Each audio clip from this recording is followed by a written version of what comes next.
ये कोट ये शुरू करते हैं आज का केस। ये केस है 34 वर्षीय महिला रोगी का जो अपने पति के साथ इलाज के लिए आई।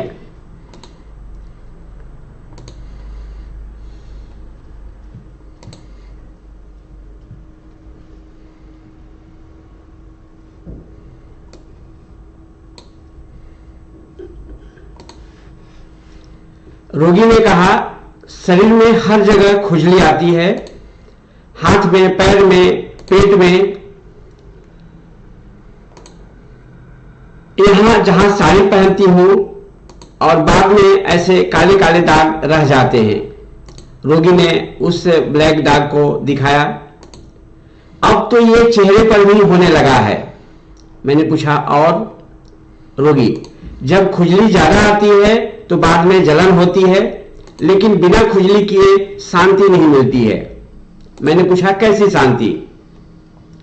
ज्यादातर मेरा सवाल रोगी के उत्तर से होता है, मतलब जो रोगी कह रहा होता है वही उसका कंसर्न होता है। रोगी किस पर्पस से आया है वो हमें पता चलता है। तो जनरली हम ज्यादातर दूसरे प्रश्न कम करते हैं, ज्यादा प्रश्न करते हैं जो रोगी का कंसर्न होता है या जो रोगी कुछ कहना चाहता है, जो शब्दों में कहता है, एक्सप्रेशन से कहता है।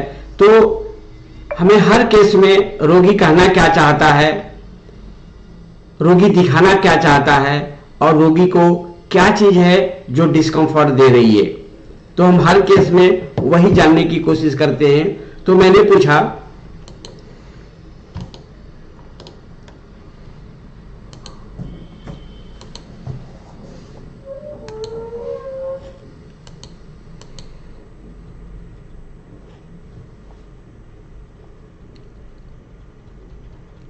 और रोगी, जब खुजली ज्यादा आती है तो बाद में जलन होती है।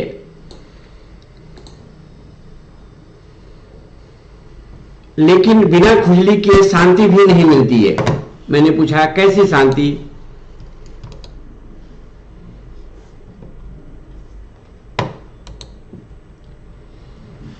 रोगी, चैन नहीं पड़ता है, पूरा नोच देती हूं तब थोड़ी शांति मिलती है। मैंने पूछा कैसी शांति? रोगी, अंदर कुछ काटता है। मैंने पूछा क्या काटता है? रोगी, जैसे कि कुछ चल रहा है।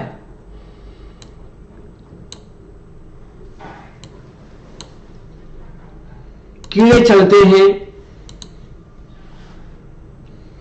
जैसे कि सुरसुराता है। कैसे सुरसुराता है? मैंने पूछा और? रोगी, इसी की कोई बढ़िया दवा दीजिए।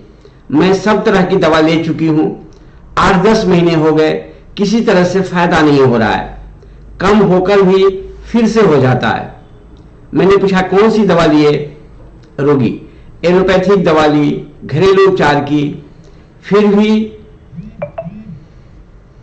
मिटा नहीं, और एक होम्योपैथिक डॉक्टर की भी दवा ले चुकी हूं, उन्होंने ही आपके पास भेजा है।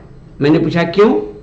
रोगी, वे बहुत सीधे हैं, मैं जाकर रोज उनको बोलती थी कि इसको ठीक कीजिए, घर में शादी है, खुजली बंद नहीं हो रही है, सबके सामने बुरा लगेगा, इसलिए उन्होंने कहा कि आप मेरे गुरुजी के पास जाइए, वही आपको ठीक करेंगे।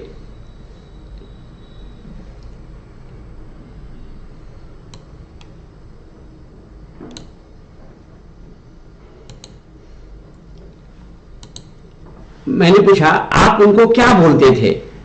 रोगी, ठीक कीजिए। और क्या बोलूंगी, ये खुजली और दाग अंदर भाग में थी तो कोई बात नहीं थी, लेकिन चेहरे पर आने लगी तो खराब लगता है।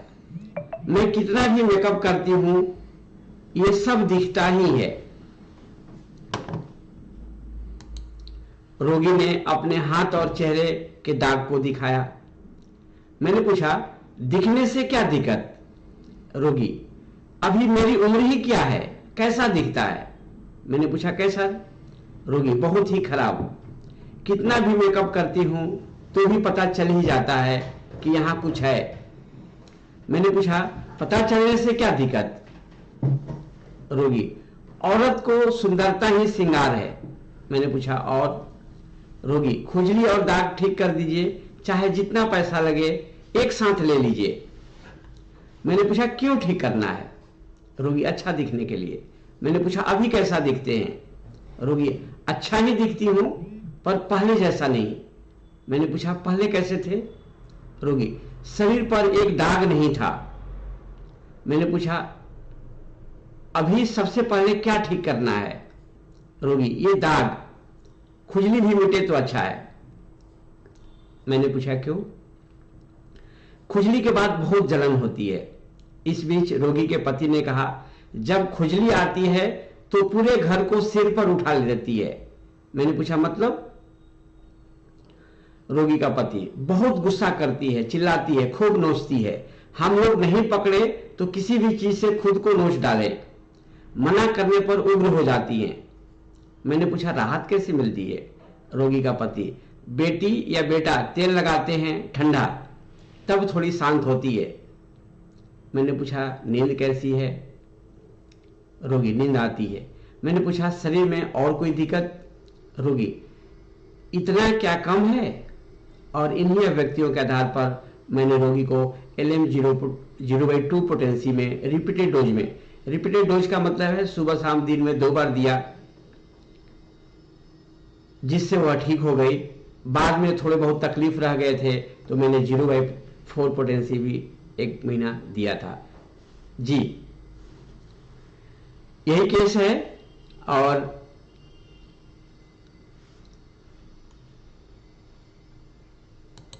आप चाहें तो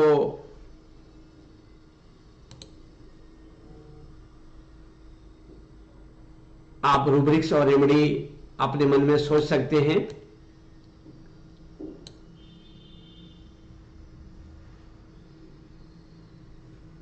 जी, क्या मेडिसिन आ रही है समझ में?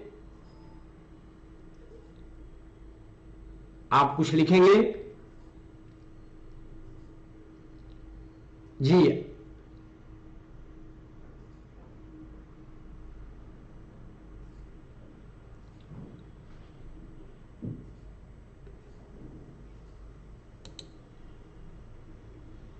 साउंड डिस्टर्ब हो रही है। कितने लोगों को साउंड डिस्टर्ब हो रही है?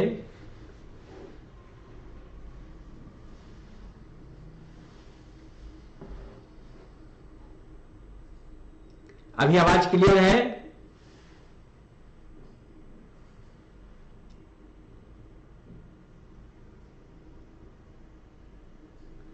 मैंने आर्सेनिक केवल नहीं दिया था, सल्फर भी नहीं दिया था। और सोचिए और क्या हो सकता है?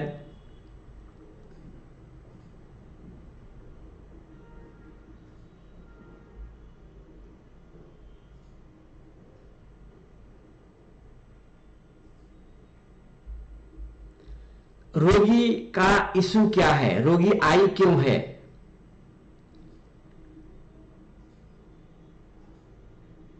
रोगी आई क्यों है? रोगी को क्या चीज है जो डिस्टर्ब कर रहा है?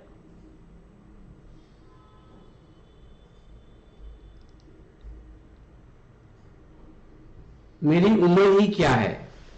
मतलब रोगी सुंदर दिखना चाहती है, अच्छा दिखना चाहती है, चेहरे पर जो तकलीफ है उससे रोगी को, वो जाकर के उस डॉक्टर साहब से क्या बोलती थी कि आप चाहे जितना पैसा ले लो, मुझे ठीक कर दो।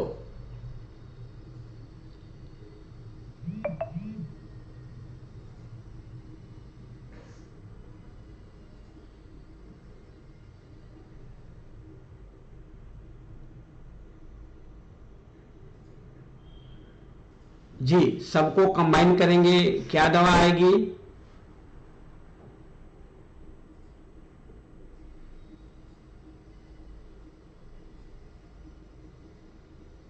चलिए हम फटाफट आगे बढ़ते हैं।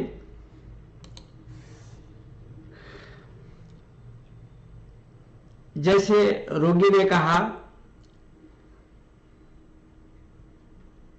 कि मुझे सुंदर दिखना है, सुंदर बनना है। अभी कैसा लगता है? अभी बहुत ही खराब लगता है, डिल्यूजन अनप्रेजेंट।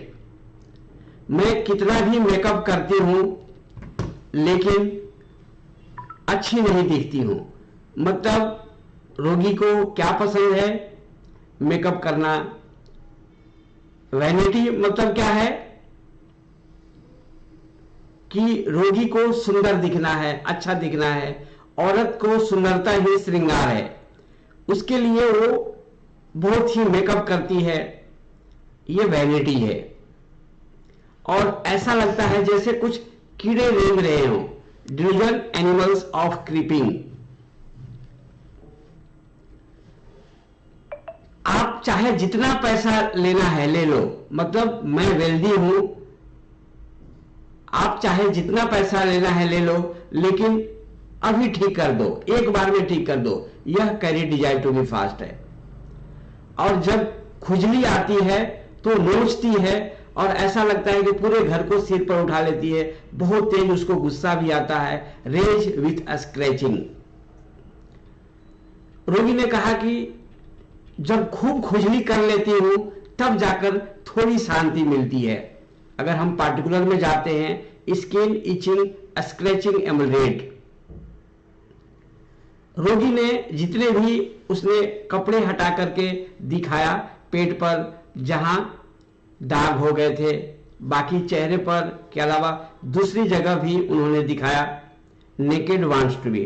नेकेड वांट्स का मतलब क्या है कि जो पर्दे की बात है रोगी खुले करके आराम से बिना झिझक के दिखाते हैं। जैसे स्किन की बात है, सब रोगी दिखाना चाहता है, कुछ नहीं भी दिखाते हैं। हाथ पर भी होता है तो पर भी ऐसे ढक कर रखते हैं।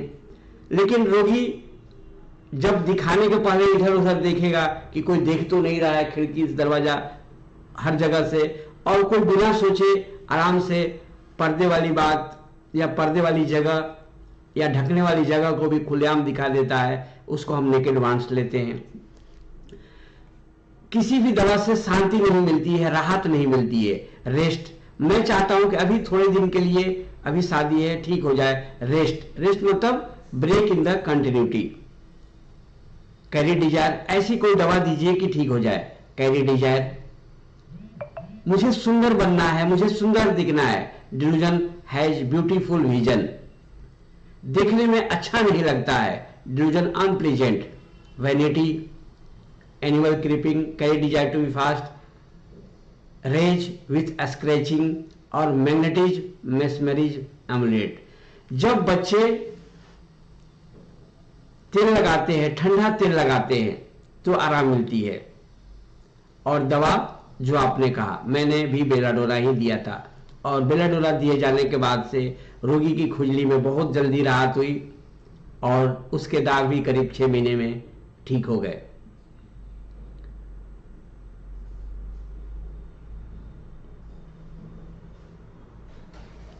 इस केस में कोई प्रश्न है तो आप फटाफट नीचे लिखिए, मैं इसको एक्सप्लेन करूंगा और आगे बढ़ेंगे। इस केस में कोई प्रश्न है?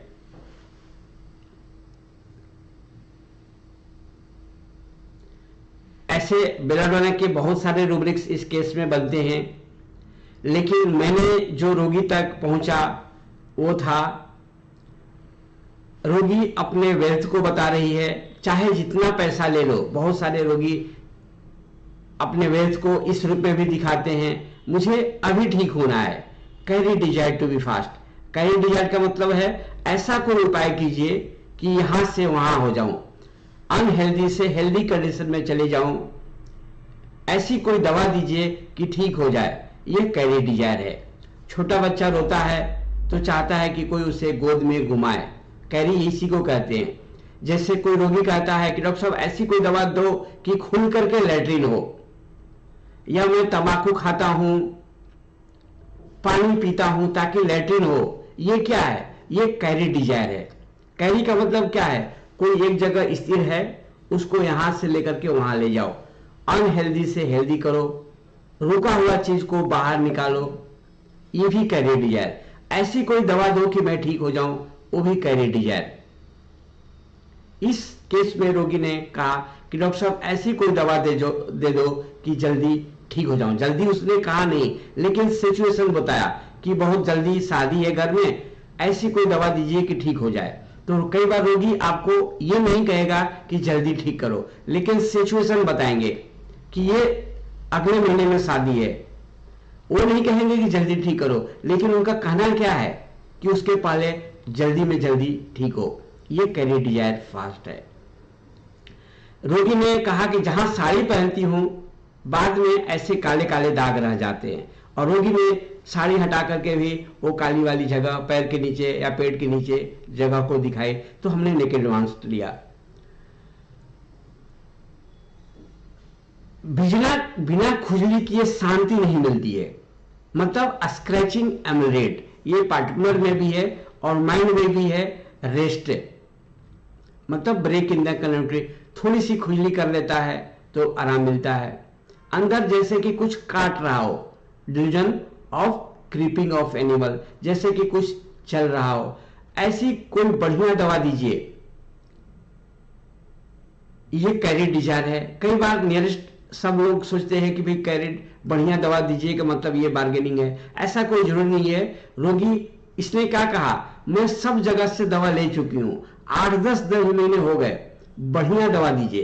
तो यहां बढ़िया शब्द क्यों बोली थी, जल्दी ठीक होने के लिए, इसलिए हम बार्गेनिंग या दूसरी रूब्रिक्स नहीं लगाए।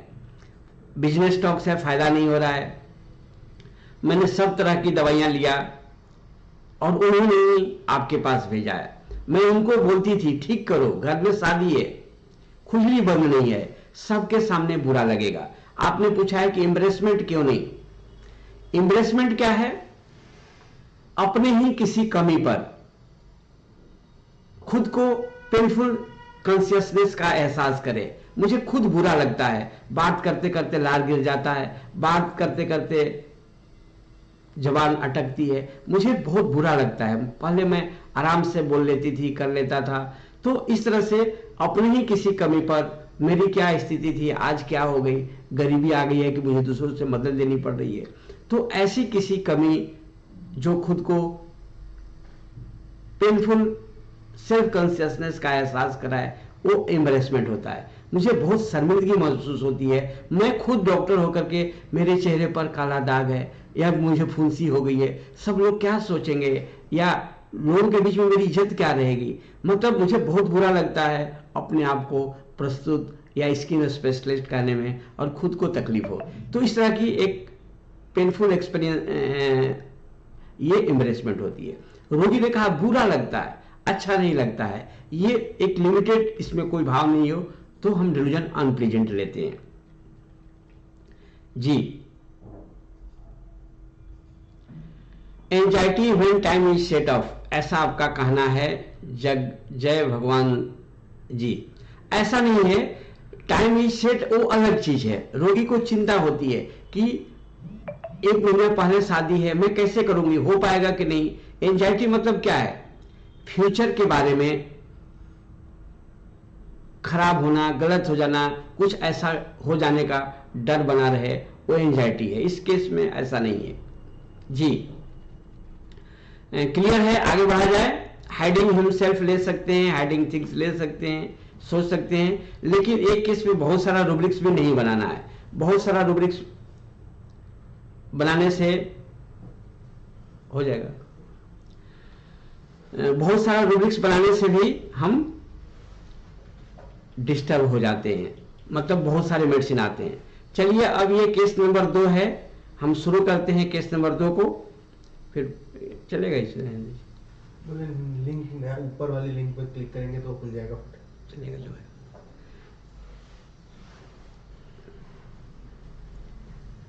यह केस है 82 इयर्स पुरुष रोगी का, जो अपने लड़के के साथ इलाज के लिए आए। लड़का रोगी को मेरे पास बैठा करके चला गया, बोला मैं थोड़ी देर में आता हूं, तब तक आप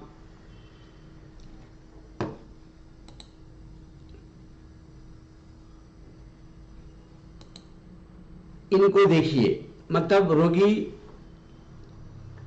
अपने लड़के के साथ आया और लड़का ने कहा कि आप देखिए, मैं थोड़ी देर में आता हूं।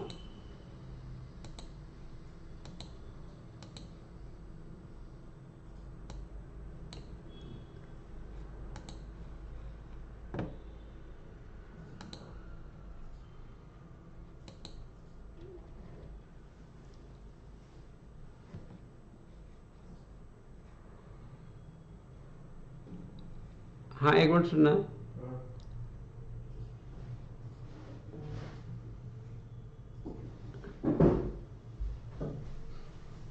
ये थोड़ा सा कट रहा है, इसको कैसे करेंगे? क्या कट रहा है? ये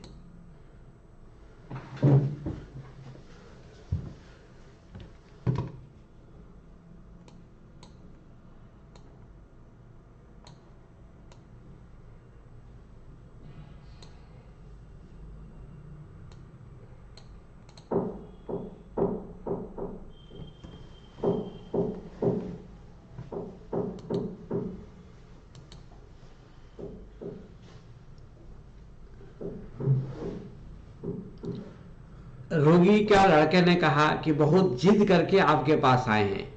मैंने देखा रोगी के चेहरे पर उदासी थी। ये लोग मेरे घर के पीछे वाले अपार्टमेंट में रहते हैं।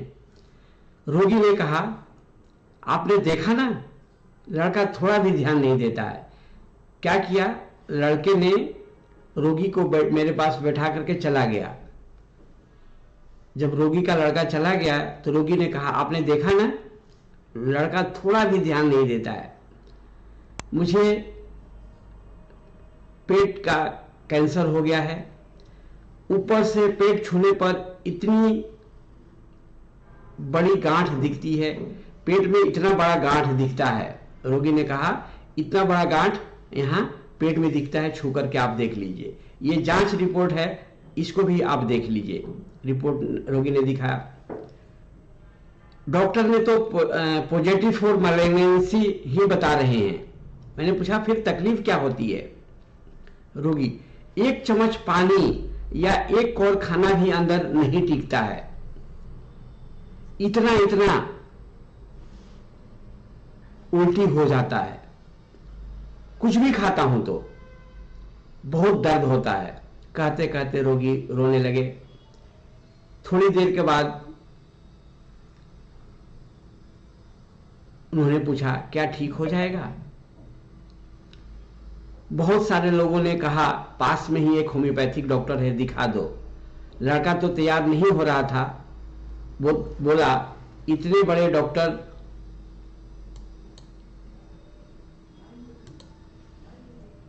हॉस्पिटल में कुछ नहीं हो रहा है तो यहां क्या हो सकता है? रोगी ने कहा, आप क्या कहते हैं? मैंने कहा, देखता हूं, संभावना तो है। रोगी हंसते हुए, आप ठीक कर दो।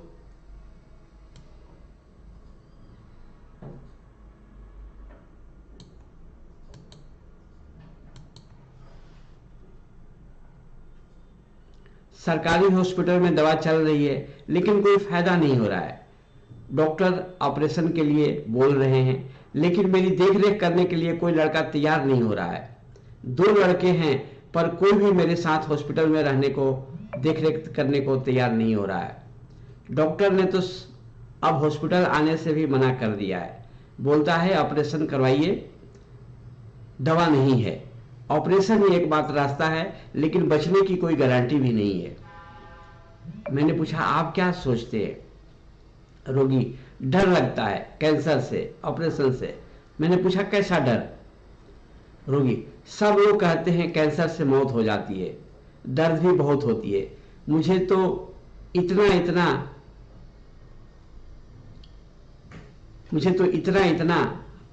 ये जो इतना ऐसे इतना उल्टी हो जाती है।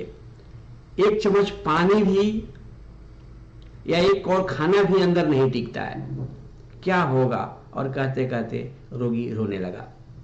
मैंने कहा, ऐसी चिंता की बात नहीं है, कैंसर ठीक भी हो जाता है। रोगी के चेहरे पर खुशी आ गई। मैंने पूछा, जब आपको दर्द होता है या तकलीफ होती है, उल्टी होती है, तब आपके स्वभाव में क्या फर्क पड़ता है? रोगी, बेचैनी, घबराहट और डर लगता है। मैंने पूछा कि अच्छा कैसे लगता है? रोगी, किसी भी तरीके से नहीं, दवा से भी नहीं। मैंने पूछा, क्या करते हैं तब? रोगी, इधर उधर जाता हूं, ध्यान बांटने की कोशिश करता हूं, किसी से बात करता हूं ताकि दर्द से ध्यान हट जाए, लोगों से मिलता हूं,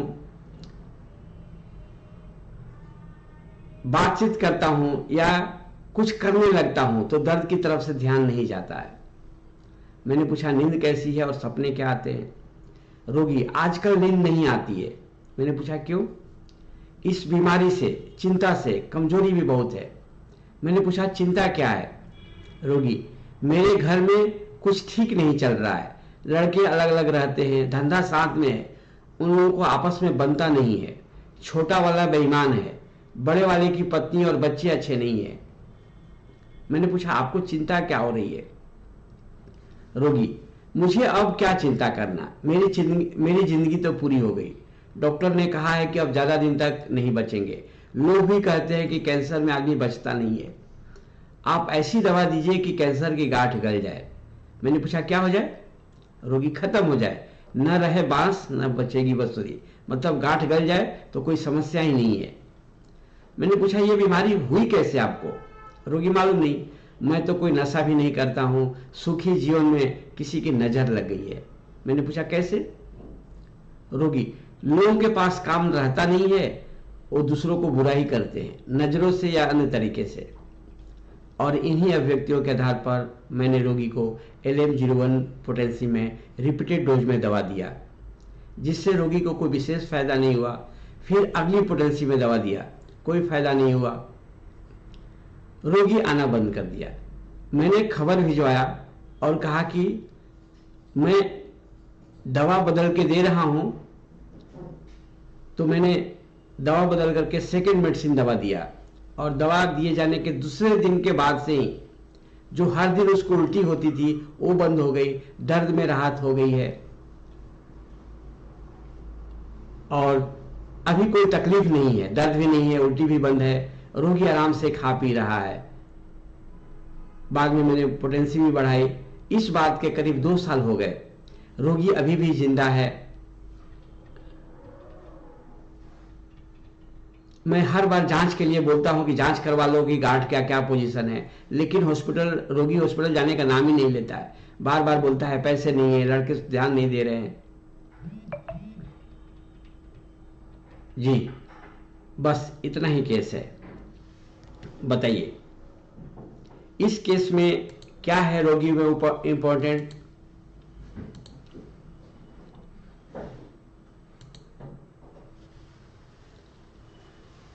जी, आप लोग सुन रहे हैं ना केस को, कि मैं बोलता जा रहा हूं, कोई सुन नहीं रहा है? चलिए, सब लोग सुन रहे हैं। लाइट डिजायर, लाइट डिजायर का मतलब क्या है? लाइट डिजायर का मतलब ऐसी लाइट या फिर होप। डॉक्टर साहब क्या मैं ठीक हो जाऊंगा? रोगी ऐसा पूछे तो वहां भी लाइट। डॉक्टर साहब ये बीमारी क्या है? वो भी light. Light means knowledge, light means प्रकाश, लाइट मीन्स होप। हमारे रिपर्टरी में जितने भी वर्ड हैं वो बहुत अलग, जैसे कविता होती है तो दिखता कुछ है लेकिन उसके मीनिंग ज्यादा होते हैं। एक शब्द के बहुत सारे मीनिंग है। उसी तरह से हमारे रिपर्टरी में जो भी वर्ड लिखे हुए हैं माइंड चैप्टर में, सबके एक के बहुत सारे मीनिंग है। अब लाइट डिजायर को ही ले लिए। अब छोटा बच्चा अंधेरे में रोता है और लाइट चालू कर दो तो अच्छा लगता है, तो लाइट डिजायर। कोई रोगी पूछता है डॉक्टर साहब ये बीमारी क्या है, क्यों हो रहा है, मुझे पता नहीं चल रहा है, मतलब वो अंधेरे में है और वो जानकारी चाहता है, तो भी लाइट डिजायर। जी, delusion he is for second, communicative light desire. दवा क्या होगी? चलिए हम एक एक करके इस रोगी को समझने की कोशिश करते हैं। रोगी ने कहा कि देखिए ना, लड़के ध्यान नहीं देते, बैठा के चला गया, मुझे बहुत दर्द होता है, मुझे बहुत उल्टी होती है। जी, Arun Kumar ji, Kaushik Rawal ji, 4 second feeling. Ankur ji, light desire, fear of death, delusion neglected. जी, बहुत अच्छा। देखिए, कोई भी केस में जो चीजें बार बार आए, जो चीज रिपीटेड हो, जो चीजें रोगी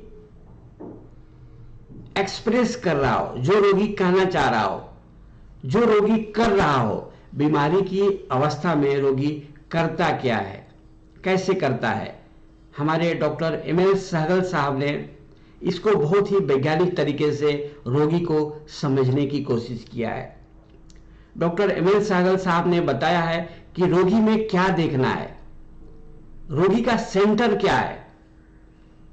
जब रोगी हमारे पास 10 मिनट के लिए आया है तो रोगी का सेंटर क्या कहां है, जहां से सब चीजें दिख रही हो।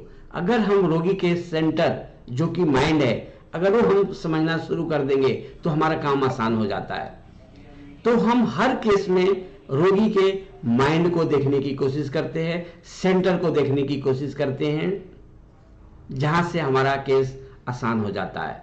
Doctor M L. सहगल साहब ने माइंड को समझने के लिए, सेंटर को समझने के लिए, क्योंकि पूरी होम्योपैथी सेंटर टू पेरीफेरी की बात करता है, तो हम केस टेकिंग में सेंटर को पाने की कोशिश करते हैं। क्या चीज है जो रोगी को प्रभावित करती है, what is the things that brought the patient to you,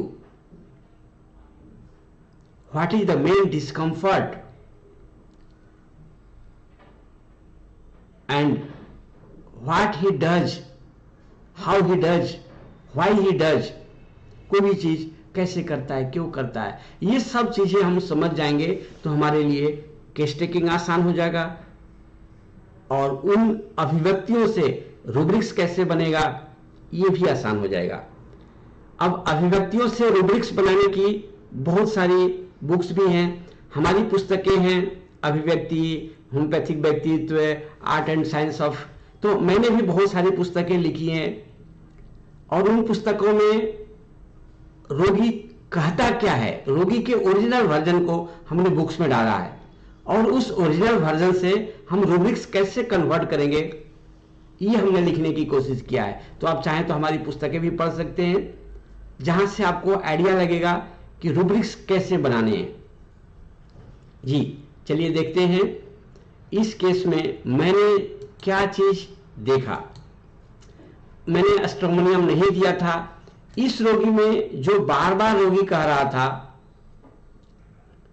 वो था कि लड़के ध्यान नहीं दे रहे हैं। मैं बोलता था कि जाकर के जब इतना फायदा है, आराम है, तो रिपोर्ट करवा लो। तो बोलता लड़के ध्यान नहीं दे रहे हैं। तो लड़के ध्यान नहीं दे रहे हैं, ये उसकी फीलिंग थी। लेकिन तकलीफ क्या हो रही है, इतना। अब कोई उल्टी थोड़ा सा करेगा, जो भी खाता है उल्टी हो जाती है, तो इतना उल्टी कहां से होगा। हाथ से ऐसे ऐसे करके बताता था, शायद कैमरा में आपको दिखाई दे रहा है मैंने कितना हाथ कर रहा हूं, इतना बड़ा उल्टी होता है क्या, ये एग्जैगरेटिंग था। और इसी को हमने मेन वर्जन बनाया, और इस पर आधारित जो दवा है वो बहुत आसान हो जाएगा। इसी तरह से हम हर केस में अगर रोगी के रिपीटेड वर्ड को एग्जैगरेटिंग हर सिम्टम्स, मतलब छोटी चीज को बढ़ा चढ़ा करके दिखाना। अब उल्टी थोड़ी होती होगी, खाना खाता है तुरंत उल्टी हो जाती है, तो कितना, लेकिन इतना इतना उल्टी होती है। एग्जैगरेटिंग हर सिम्टम्स, छोटी चीज को बढ़ा चढ़ा करके एक्सप्रेस करना, ये एग्जैगरेटिंग है।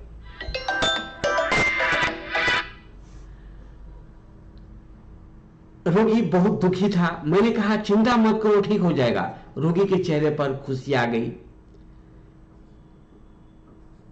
चीयरफुल अल्टरनेटिंग विद सैडनेस, ऐसी कोई दवा दे दो जो कि ये खत्म हो जाए, न रहेगी बांस न बजेगी बांसुरी, ये गांठ गल जाए, ऐसी कोई दवा दो।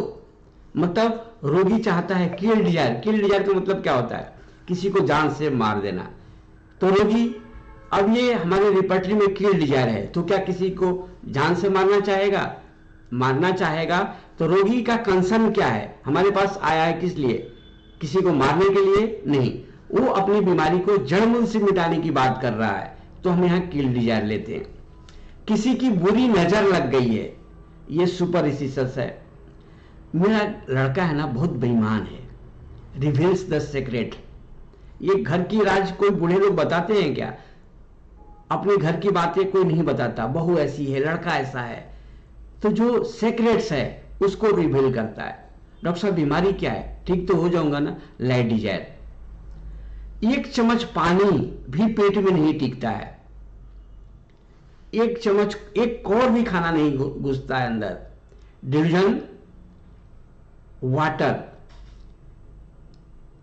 Lake, A spoonful of water is a like lake. और दवा क्या है? एगेरिकस। और एगेरिकस, इसके पहले मैंने गलत दवा दिया था, पहली बार दवा दिया था, उससे फायदा नहीं हुआ। लेकिन बाद में सब चीजें हमने गौर किया तो लगा कि नहीं, रोगी कहना क्या चाह रहा है। तो कई बार गलतियां होती है, कोई भी आदमी परफेक्ट नहीं है। और तब जाकर के मैंने दूसरी दवा भिजवाई, उसके अगले ही दिन के बाद से उसको फायदा होना शुरू हो गया। इसमें बहुत सारे रूब्रिक्स बनते हैं, बाद में मैंने ये सब रूब्रिक्स जोड़े, शुरू में नहीं जोड़ा था, लेकिन बाद में हमने ये सब रूब्रिक्स जोड़े हैं। एंजाइटी अल्टरनेटिंग विथ इंडिफरेंस, रोगी को चिंता होती है, फिर बाद में वो इंडिफरेंस जो होगा देखा जाएगा, सब ठीक हो जाएगा। एंजाइटी अल्टरनेटिंग विथ इंडिफरेंस, इतना बड़ा गांठ है और गांठ पेट में इतना बड़ा नहीं था जितना वो बोल रहा था। साइज इनकरेक्ट, जज of incorrect size, weeping telling her symptoms, उसमें भी एगेरिकस है। किल्ड जाए, fear of cancer with weeping, cancer से डर लग रहा है, कहीं मौत से डर लग रहा है। Fear of cancer with weeping, fear of cancer weeping with, जब तकलीफ होती है तो मैं ध्यान बांटने की कोशिश करता हूं। ऑक्यूपेशन डाइवर्जन एमुलेट, जब मैं ध्यान बांट देता हूं तो तकलीफ में राहत मिल जाती है। Occupation ameliorate. Eating after aggravate, खाने के बाद तकलीफ और बढ़ जाती है, दर्द हो जाता है। जी,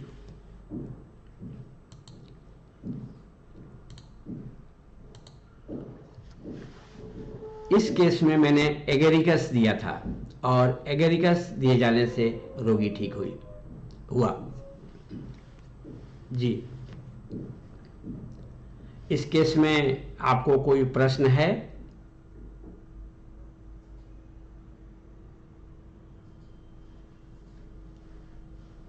इस केस में कोई प्रश्न?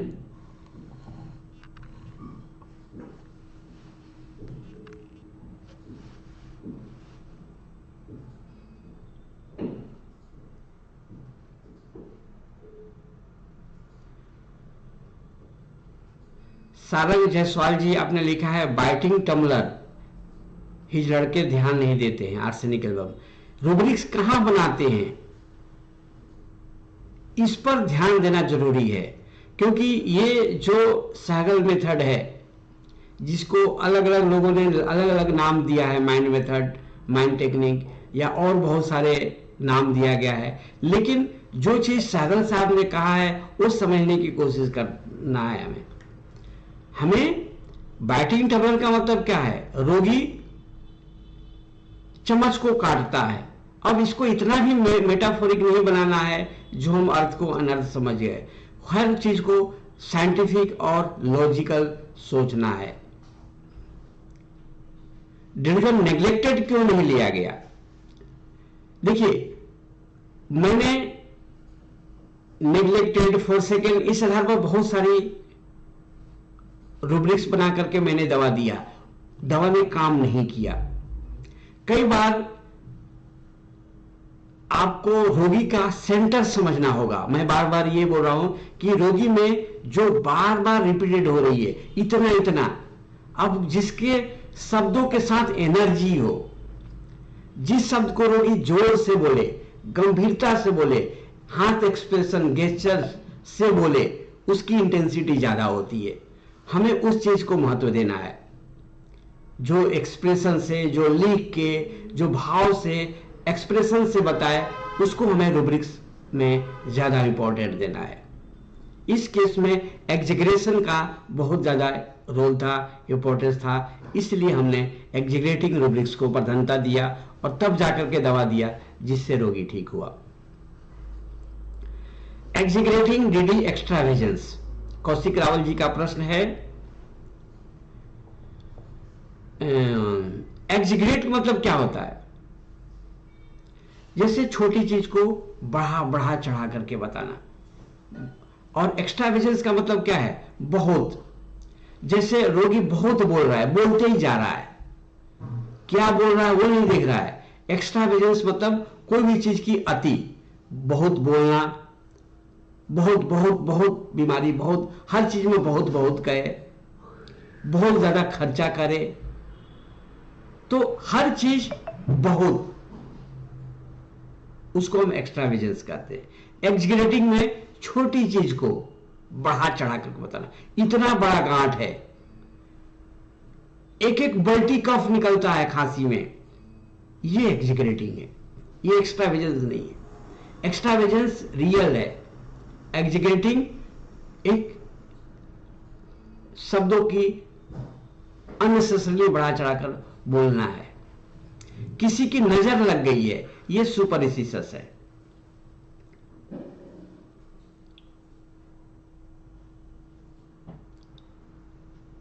गेस्चर्स मेक्स एक्स्ट्रावेजेंट का मतलब होता है गेस्चर्स, गेस्चर्स को ज्यादा बनाता है।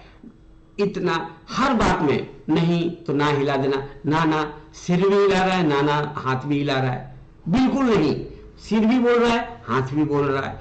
मतलब जो गेस्चर्स है, हाव भाव, मुखाकृति, हाथ का एक्सप्रेशन, पैर का एक्सप्रेशन, चेहरे का एक्सप्रेशन बहुत ज्यादा हो, हर चीज को डेमोन्स्ट्रेट करके बता रहा है, हाव भाव करके बता रहा है, एक्सप्रेशन से बता रहा है, चेहरे के एक्सप्रेशन से बता रहा है, वो बहुत ज्यादा बता रहा है, उसके लिए रूब्रिक है गेस्चर्स मेक्स एक्स्ट्रावेजेंट्स। और एग्जीगरेटिंग तो एक ही चीज को एक्सप्लोर करके बताना, बढ़ा के बताना, मोर देन लिमिट बताना। क्लियर हुआ? Previous to agaricus which was the remedy? Previous to agaricus belladonna दवा थी। अच्छा देखिए, जो लोग लेट ज्वाइन किए हैं उनके लिए हम टेलीग्राम पर या यूट्यूब चैनल पर इसको हम अपलोड करने की कोशिश करेंगे, या फिर आप हमारे यूट्यूब चैनल जो रेशनलाइज्ड होम्योपैथी है उसको ज्वाइन कर सकते हैं। एक हमारा टेलीग्राम में ग्रुप भी है रेशनलाइज्ड होम्योपैथी, आप इस नंबर पर मुझे मैसेज करेंगे, मैं उसका लिंक भी भेज दूंगा, 9879406062। और यूट्यूब का नाम है रेशनलाइज्ड होम्योपैथी। इसमें बहुत सारे वीडियो अपलोड हैं, या इसको भी मैं अपलोड करने की कोशिश करूंगा, तो जो लोगों को छूट गया है पहला केस को देख सकते हैं जी। Why not complaining? Complaining lamenting में बहुत फर्क है। देखिए, कंप्लेन का मतलब क्या होता है? कंप्लेन का मतलब होता है शिकायत करना। हमने आपसे सुविधा लिया, हमने आपसे सर्विस लिया और सर्विस से हम संतुष्ट नहीं है तो शिकायत करेंगे, वो कंप्लेनिंग होता है। और ऐसे ही बड़बड़ाते रहना, दुनिया ठीक नहीं है, डॉक्टर ठीक नहीं है, आजकल के डॉक्टर कैसे हैं, पैसा ले लेते, ठीक नहीं होते, ऐसे ही रोगी बड़बड़ाते रहता है। एग्जैक्ट जगह पर नहीं, एग्जैक्ट व्यक्ति को नहीं, वो लेमेंट होता है। कंप्लेनिंग तब होता है जब कंप्लेन सुनने वाला और कंप्लेन करने वाला के साथ सीधी आमने सामने बातचीत हो रही है, यह दोनों सामने है जी। सर ये ऑटोमेटिक अपलोड हो जाएगा लाइव स्क्रीन में आपको चैनल पर। ओके चलिए, थैंक यू। रूब्रिक्स बहुत हो गया सर, चलिए रूब्रिक्स बहुत हो गया, अब क्या देखना है, अब क्या प्रश्न है? और कोई प्रश्न है? चलिए हम अगला केस देखते हैं। हमें फटाफट 5-6 केस देखना है, जितना हो पाएंगे हम कोशिश करेंगे। कोई प्रश्न है तो आप पूछिए, हम आगे बढ़ते हैं। इस केस में कोई प्रश्न है?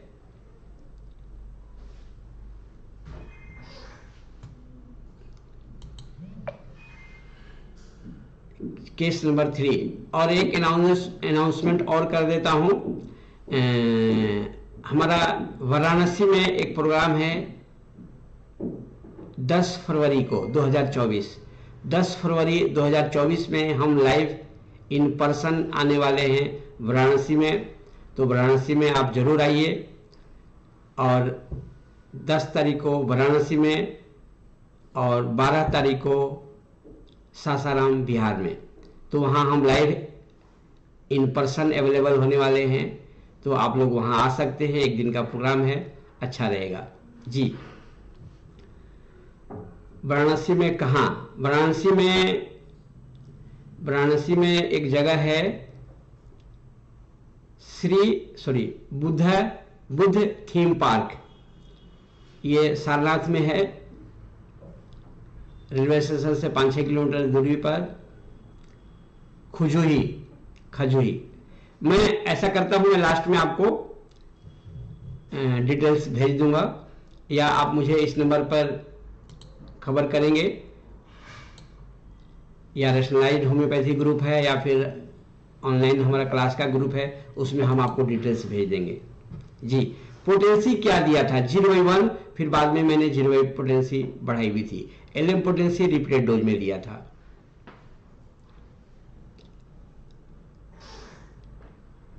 चलिए आगे बढ़ें। Case number 3। पिछले केस में और कोई प्रश्न है? सर सोराइसिस अग्रवेट टेंशन क्या रूब्रिक होगा? टेंशन क्या है? Elements from cares and worry. अब चिंता रोगी के ऊपर डिपेंड करता है कि रोगी की चिंता क्या है। चलिए केस नंबर 3। पिछले केस में कोई प्रश्न है? नहीं है। चलिए, 25 वर्षीय एक लड़की अपनी मां के साथ इलाज के लिए आई। रोगी की मां ने बेटी के बारे में बताया।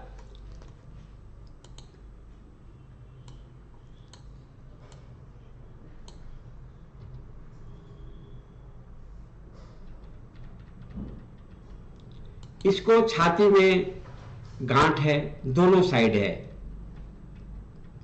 मैंने रोगी से कहा तुम खुद से बताओ। रोगी थोड़ी देर बाद संकोच करते हुए, अंगुली से इशारा करते हुए, इतने बड़े फाइब्रोडेनोमा है ब्रेस्ट में। मैंने कहा हाँ। रोगी बस इतना ही। मैंने पूछा और? रोगी और कुछ नहीं। मैंने पूछा कब से है और क्या क्या उपाय किए? रोगी बहुत दिन से है, डॉक्टर को दिखाया था, उन्होंने छोटा ऑपरेशन करके निकालने को कहा। मैंने पूछा फिर? मैंने नहीं ऑपरेशन करवाया। मैंने पूछा क्यों? रोगी डर लगता है। मैंने पूछा कैसा डर? रोगी ऑपरेशन से। मैंने पूछा तो फिर क्या करना है? रोगी ने मां की तरफ देखी। मैंने पूछा ये कब से है, यानी तुमको पता कब चला, फिर तुमने क्या क्या किया, सब विस्तार से बताओ। रोगी 2 साल हो गया। एक दिन मुझे लगा कि कुछ है, गांठ है दोनों साइड में। मैं सोचती थी अपने आप ठीक हो जाएगा, किसी को नहीं बताया। एक दिन मेरी एक सहेली ने बताया कि उसको भी ऐसा ही है। उस दोस्त ने बताया कि यह बहुत खतरनाक है, उसने ऑपरेशन भी करवाया था, फिर से हो गया। रोगी के चेहरे पर डर था। तब से मुझे डर लगा और मैंने मां को बताई। इसके बाद हम लोग डॉक्टर को दिखाए, उन्होंने ऑपरेशन करने को कहा, लेकिन मैंने नहीं करवाया। मैंने पूछा क्यों? क्योंकि ये फिर से हो जाता है।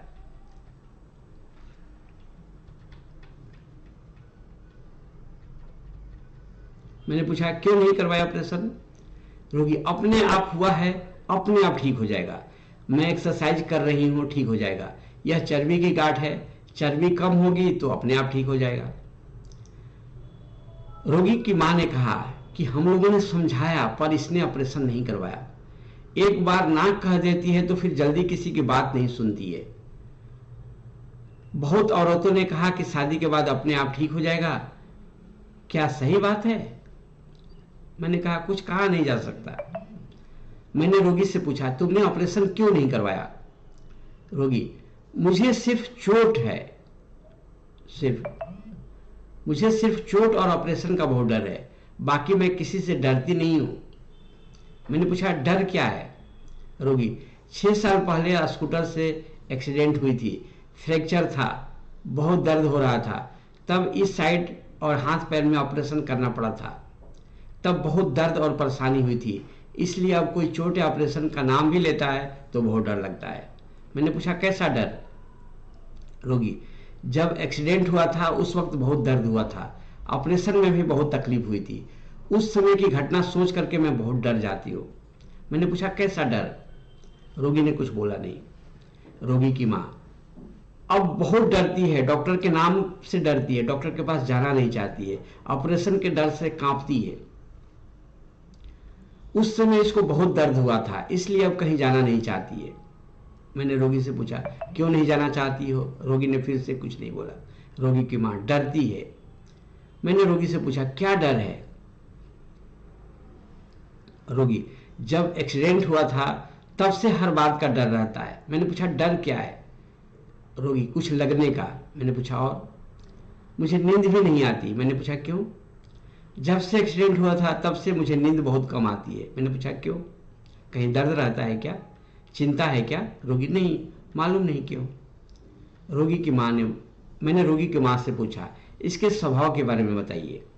रोगी की माँ यह अपने मन का करती है, किसी की बात नहीं सुनती है। रोगी ऐसा नहीं है डॉक्टर साहब, जो सही है मैं वही करती हूँ, मुझे अपने डिसीजन पर भरोसा रहता है, मैं किसी की नहीं सुनती हूँ। इसका मतलब यह नहीं है कि मैं गलत बात पर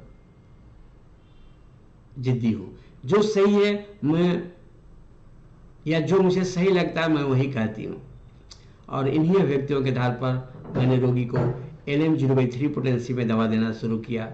बाद में मैंने पोटेंसी बढ़ाया भी, जिसके बाद उसकी तकलीफ करीब 1 साल में बिल्कुल ठीक हो गई, ऑपरेशन की भी जरूरत नहीं पड़ी और उसका जो डर था वो भी निकल गया।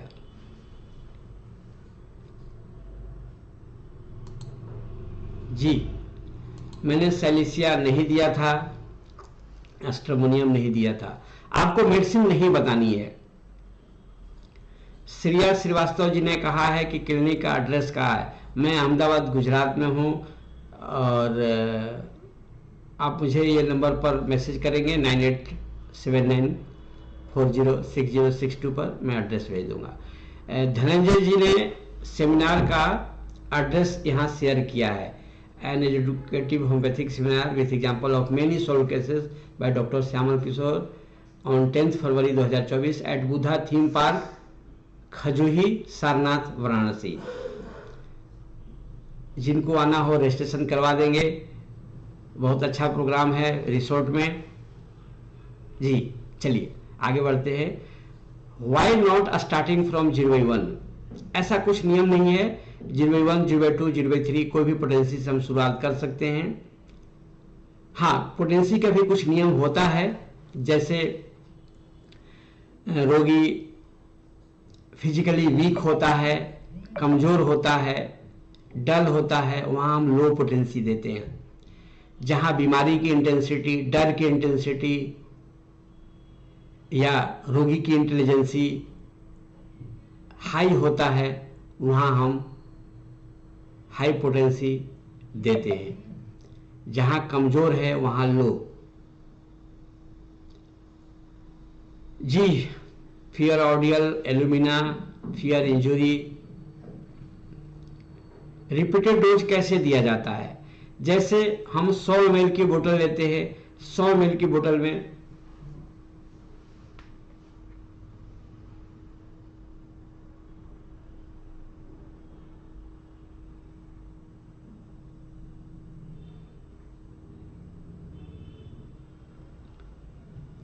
ml की बोतल में 100 ml की बोतल में हम 1 या 2 गोली LM पोटेंसी की डालते हैं। बोतल को 10 स्ट्रोक देते हैं और 10 स्ट्रोक देने के बाद उसमें से 5 ml दूसरे हम 1 गिलास पानी में चम्मच से घोल करके उसमें से 1 चम्मच पिला देते हैं। ऐसा सुबह में भी करते हैं, शाम को भी करते हैं। जी, अनिल खरे जी, एगेरिकस के हर केस में एक ही दवा देना है क्या? चलिए हम इस केस को समझने की कोशिश करते हैं।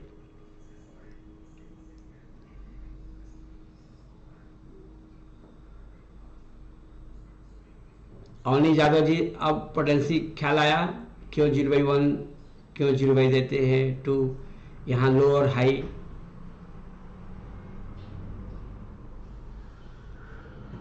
उसके इंटेंसिटी, उसकी गंभीरता, ये सब पर, उसकी इंटेंसिटी, उसकी ससेसिबिलिटी पर पोटेंसी आधारित होती है। इस केस में रोगी ने कब सोचा कि दवा लेनी चाहिए? When the patient decided to visit a doctor is the right situation, जहां पर हमें रूब्रिक सेलेक्ट करना है, जहां रोगी के लाइफ में अल्टरेशन आया।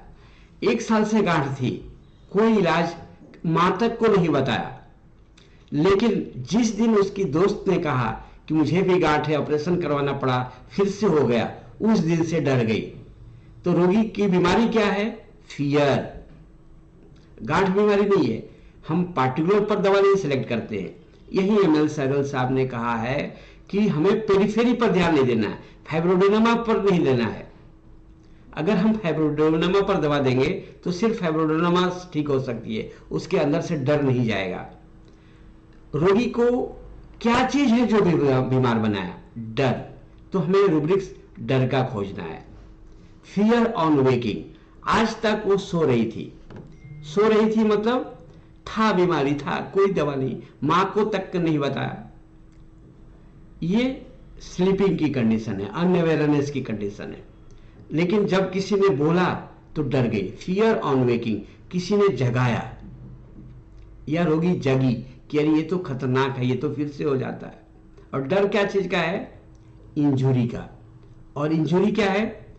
चोट से डर है, डॉक्टर से डर है। क्योंकि हुआ क्या था, जब ऑपरेशन हुआ था पैर का, तो ये पूरी तरह से बेहोश नहीं हो पाई थी। तो जब पैर का ऑपरेशन करना पड़ा एक्सीडेंट में, तो उसको हर दर्द का एहसास है। और इसलिए आज भी दर्द के नाम से, डॉक्टर के नाम से कांप जाती है। इसको बोलते हैं फियर ऑफ ऑर्डियल्स। ऑर्डियल क्या है? फियर ऑफ एन ऑर्डियल, अलग रिपटरी में ऐसे है, मतलब ऐसी कोई घटना जिसमें रोगी जीवन और मौत से जूझी हो। एक पेनफुल एक्सपीरियंस का डर, जब ऑपरेशन में बहुत दर्द हुआ था, वो दर्द का डर आज भी रोगी को डरा देता है।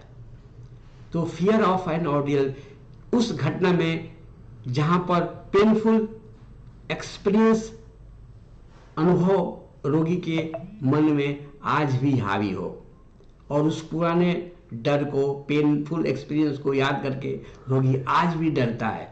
Fear of ordeals. Fear of pain, fear of the pain है यहां, मतलब उस दर्द का डर जो हुआ था। और ये तो फिर दोबारा होता है, एक बार ऑपरेशन कर लें तो उससे ठीक नहीं होता है, फिर दोबारा होता है। Fear of recurrent. Elements from injury, accident. मैंने उसको अर्निका मोंटेना एलिम्पोटेंसी में दिया था, जिससे रोगी का फाइब्रोडेनोमा ठीक हुआ। तो हमें डॉक्टर सहगल साहब ने, एमएल सहगल साहब ने हमें बताया है कि हमें पेरिफेरी से सेंटर की तरफ नहीं जाना है। सेंटर से पेरिफेरी की तरफ जाएंगे, जो कि होम्योपैथी का यही फिलॉसफी है, तो हम रोगी को बढ़िया से ठीक कर पाएंगे।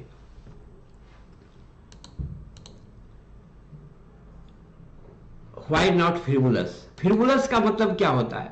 लापरवाह। लापरवाह मतलब काम को करता है, लेकिन जाएंगे, इलाज कराएंगे, आज नहीं तो कल, कभी कराता है कभी नहीं कराता, उसको फिरबुलस कहते हैं। देखिए, बहुत सारे माइंड में ऑब्स्टिनेट, हेड स्ट्रांग, बहुत सारा चीज है जो हमें उसको एग्जैक्ट मीनिंग को समझना होगा। इस सहगल मेथड में सबसे जरूरी होता है रोगी को समझना, रोगी के माइंड को समझना, रोगी के सेंटर को समझना। नहीं तो रूब्रिक्स बना करके हम सही दवा से, सही मेडिसिन सिलेक्शन से दूर हो जाते हैं। तो जैसे होम्योपैथी की पढ़ाई 5.5 साल 6 साल की होती है, अगर इस सिस्टम की डॉक्टर एमएल सहगल की पुस्तक पढ़ लीजिए, चाहे हमारी 1 साल 2 साल की क्लासेस है, ऑनलाइन क्लासेस हम टेलीग्राम पर लेते हैं, जो रेगुलर रोज एक केस को डिस्कशन करते हैं, वो ज्वाइन कर सकते हैं। हमारी बुक्स है वो पढ़ सकते हैं, जिसमें इस सिस्टम की बेसिक चीजें समझ में आएगी। नहीं तो हम रूब्रिक्स बनाते जाएंगे, सही दवा तक नहीं पहुंच पाएंगे। ये इस केस में नीरव पटेल जी हमने अर्निका मंटेना दिया था, और अर्निका दिए जाने के बाद से रोगी में बहुत जल्दी सुधार हुआ, बीमारी भी गई और उसके अंदर से डर भी चला गया। चलिए इस केस में कुछ पूछना है। ईगो, मैं जो कहती हूं वही करती हूं, मैं करना ईगो है। प्रीजम्पटुअस, रोगी जो मानता है वही सही है, वो किसी की बात नहीं सुनता है। प्रीजम्पटुअस, उसकी जो मान्यता है उस पर अडिग रहता है। फियर ऑफ रिकरेंट, ये ऑपरेशन मैंने इसलिए नहीं करवाया क्योंकि ये तो दोबारा हो जाता है। फियर ऑफ रिकरेंट, मुझे उस दर्द का डर है कि डॉक्टर ऑपरेशन करेंगे फिर से दर्द होगा। फियर ऑफ पेन, जब रोगी के दोस्त ने कहा कि ये तो दर्द होता है, ऑपरेशन होता है, उससे भी डर गई। Fear of pain, fear of ordeal, fear of injury और fear non waking, arnica montana. इस केस में जो सबसे महत्वपूर्ण है उस पर हमने ध्यान दिया।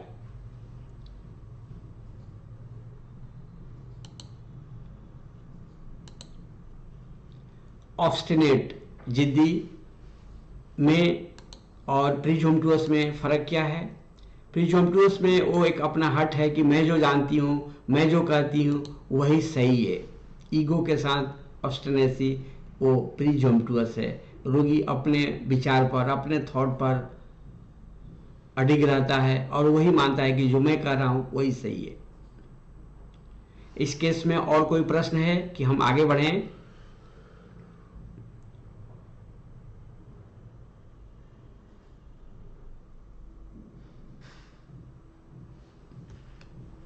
चलिए हम अगले केस की तरफ बढ़ते हैं। अर्निका का कोड क्या है? Fear of being approach list he touched, कोई उसके नजदीक ना आए, कोई उसको छुए नहीं। पेन का डर है, पेन से रोगी को डर लगता है और कोई उसके नजदीक ना आए, तो रोगी को डर यही है, कोई उसको अप्रोच ना करे, कोई उसके नजदीक ना आए, कोई उसे दर्द को बढ़ाए नहीं, कोई उसे दर्द ना दे। यही उसका कोर फील है।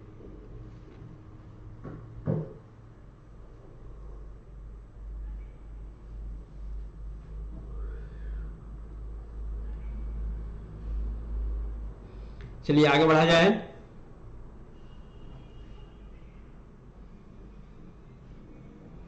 चलिए हम अगले केस की तरफ बढ़ते हैं। एक्सरसाइज कर रही थी क्योंकि वो ठीक हो जाए। जब रोगी को मालूम चल गया कि नहीं करेंगे, तो किसी ने कहा या मुझे मालूम भी है, मैंने नेट से पढ़ा कि चर्बी की गांठ है और चर्बी की गांठ एक्सरसाइज करने से ठीक हो जाएगी, इसलिए वो डॉक्टर को नहीं बताई या फिर वो ऑपरेशन नहीं करवाना चाहती। ये उसका प्रीजम्पटुअस का पार्ट हो सकता है। चलिए केस नंबर 4।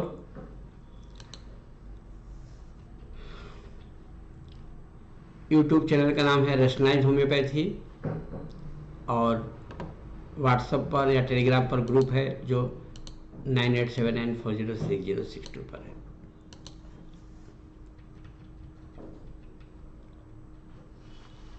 चलिए केस नंबर 4। इस केस में पिछले केस के बारे में कुछ पूछना है?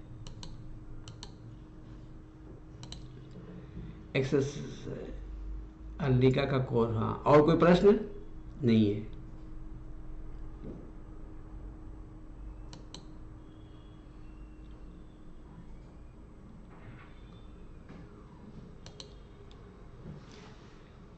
उनतीस वर्षीय पुरुष रोगी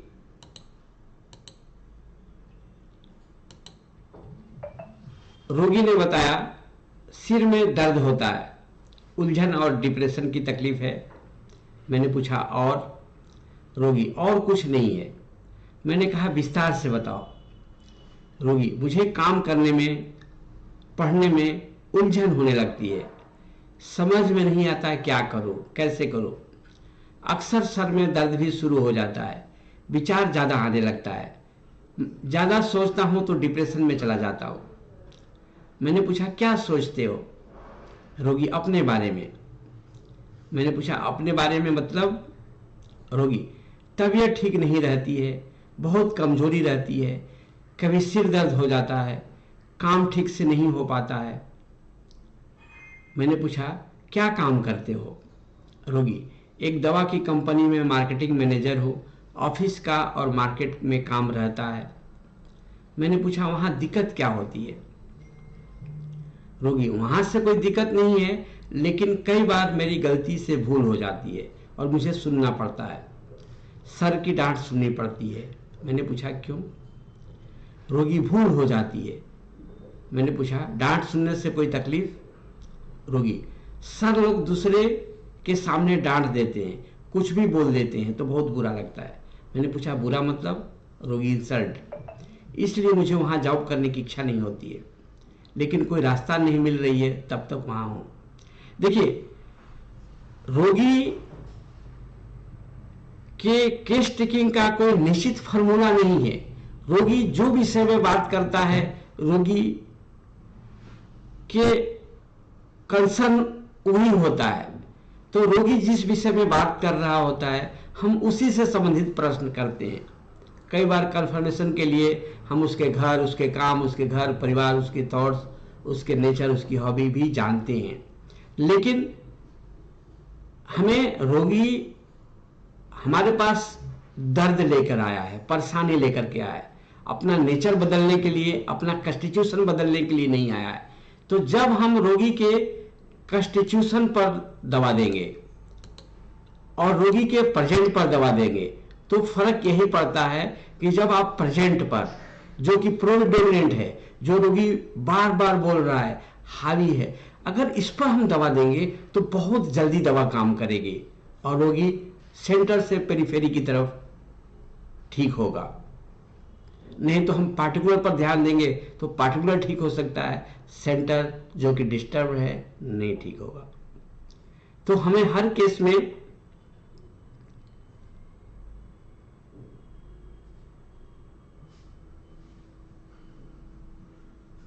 ये केस हो चुका है क्या पहले?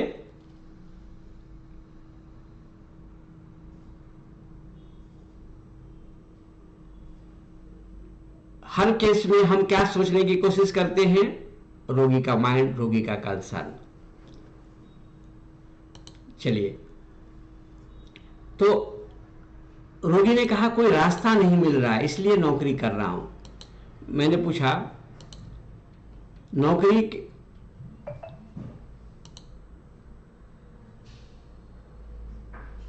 ये केस लोग ऑलरेडी हो चुका है आनंद खोटपाल सिंह के अलावा कोई बोलिए, आपने देखा होगा, इसके अलावा भी कोई देखा है इस केस को पहले? सिर्फ एक आदमी आप अटेंड किए हैं और कोई नहीं सुना है, इसलिए इसको फिर से हम देख ले रहे हैं।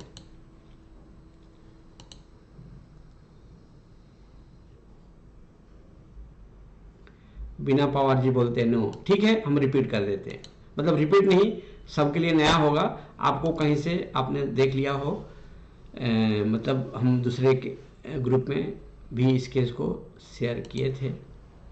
नहीं सर, बहुत लोग नहीं कह रहे हैं, तो हम चलिए देख लेते हैं, फटाफट हम इसको जल्दी निकल जाएंगे अंग्रेजी गिरा करके।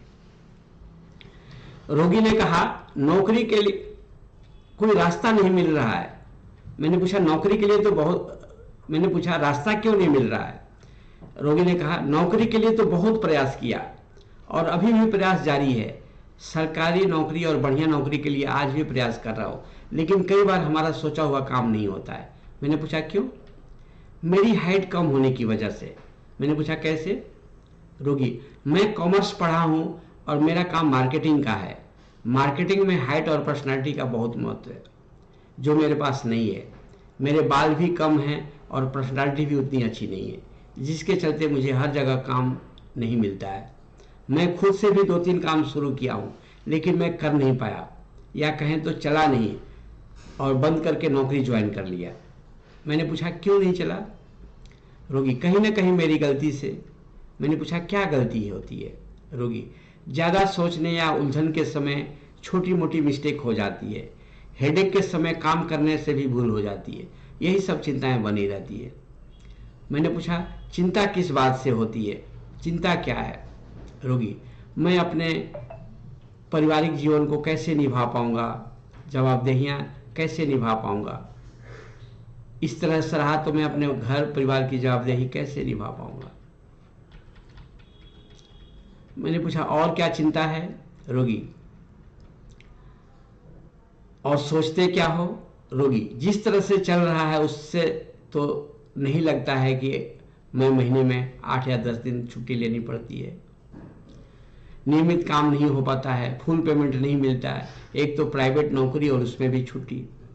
मैंने पूछा छुट्टी क्यों लेते हो रोगी, तबीयत ठीक नहीं रहती, तबीयत ठीक नहीं रहने से काम नहीं हो पाता है, मैं रेगुलर एक्सरसाइज भी करता हूँ, खाने पीने पर ध्यान दे रहा हूँ, लेकिन तबीयत ठीक नहीं हो रहा है, 3-4 साल में कहीं ना कहीं से दवा ले रहा हूँ लेकिन ठीक नहीं हो रहा है, कहीं सफलता नहीं मिल रही है। अब लास्ट में होम्योपैथी लेकर ट्राई कर रहा हूँ, शायद सफलता मिले तो ठीक है, नहीं तो पता नहीं मैं आगे क्या कर पाऊंगा।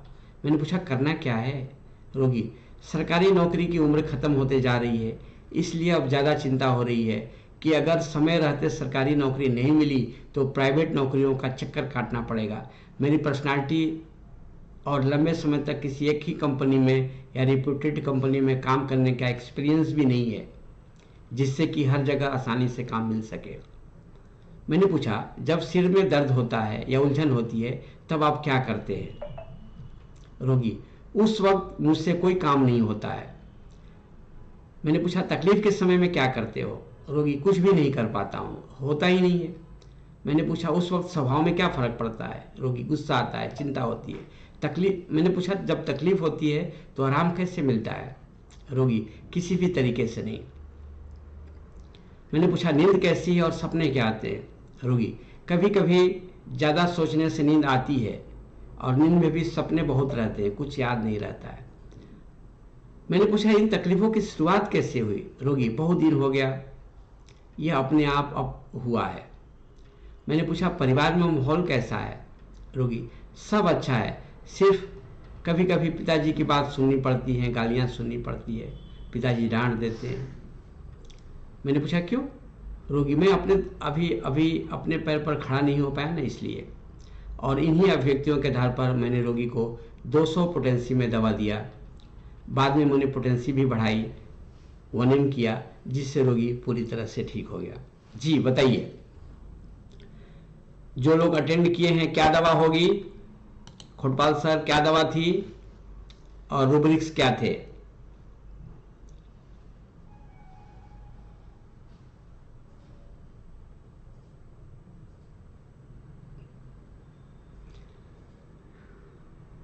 डिवीजन इंसल्टेड और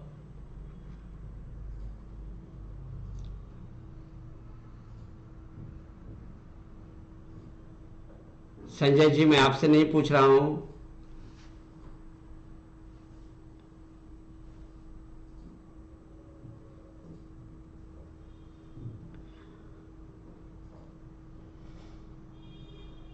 चलिए थैंक यू।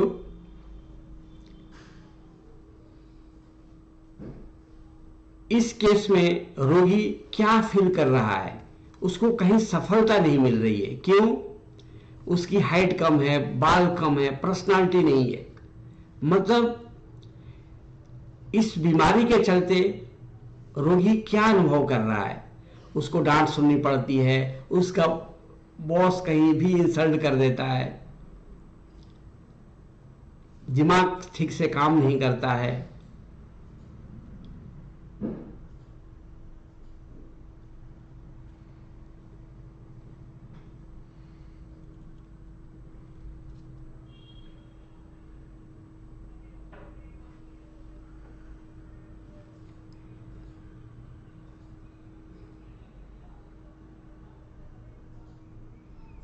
जी बताइए फटाफट, आप लोग फटाफट लिख नहीं रहे हैं, इनएक्टिव लोग ज्यादा हैं क्या आज क्लास में? एक्शन में रहना है। हेलो, हाँ हाँ हाँ आ गया, हाँ ओके ओके, हाँ हाँ हाँ हाँ। चलिए खोटपाल सर जी आपने केस नहीं अटेंड किया है, ये केस पहली बार आपके लिए होगा यहाँ। चलिए देखते हैं इस केस में मैंने कौन सी दवा दिया था। हम फटाफट पढ़ते हैं। नहीं सर, ये वो दवा नहीं है, नक्स भूमिका नहीं दिया था। इस केस में रोगी अपने आप को कमजोर आंक रहा है। मेरी पर्सनालिटी नहीं है, हाइट कम है। और हमें हर केस में रोगी का सेंटर समझना है। रोगी परेशान क्या कर रहा है, पता नहीं सफलता मिलेगी कि नहीं, क्योंकि हर जगह असफलता मिलती है। यह है confidence want of self depreciation. Self depreciation का मतलब क्या होता है? अपने आप को वैल्यू नहीं देना, कम आंकना। मेरे में नॉलेज नहीं है, मेरे में हाइट नहीं है, मेरे में बाल ठीक नहीं है। अपने आप को डिवैल्यूएट कर रहा है, नीचा दिखा रहा है या कमजोर मान रहा है। बॉस भी, पिताजी भी कहीं भी डांट देते हैं। पिताजी डांट देते हैं, बॉस सबके सामने कुछ भी बोल देता है, डिल्यूजन इंसल्टेड। और ये मेरी कमी है, शायद मेरे में भी गलती है, मैं कर नहीं पाता हूं। रिप्रोचेज वन सेल्फ। मैंने खुद से भी बहुत सारा काम करने की कोशिश किया। अंडरटेक्स मैंने 2-3 बिजनेस किया, लेकिन चला नहीं, और मैं छोड़ करके दूसरा बिजनेस में आ गया। Undertakes many things, perceiving in anything. क्योंकि मेरी हाइट कम है, पर्सनालिटी नहीं है, डिल्यूजन बॉडी इज शॉर्ट। मेरी हाइट कम है, दूसरों की तरह पर्सनालिटी नहीं है, और इस बिजनेस में पर्सनालिटी का बहुत बड़ा महत्व होता है। उम्र बढ़ती जा रही है, सरकारी नौकरी की उम्र कम होते जा रही है, मतलब घटते जा रही है। हेलो, हाँ हाँ हाँ हाँ हाँ हाँ।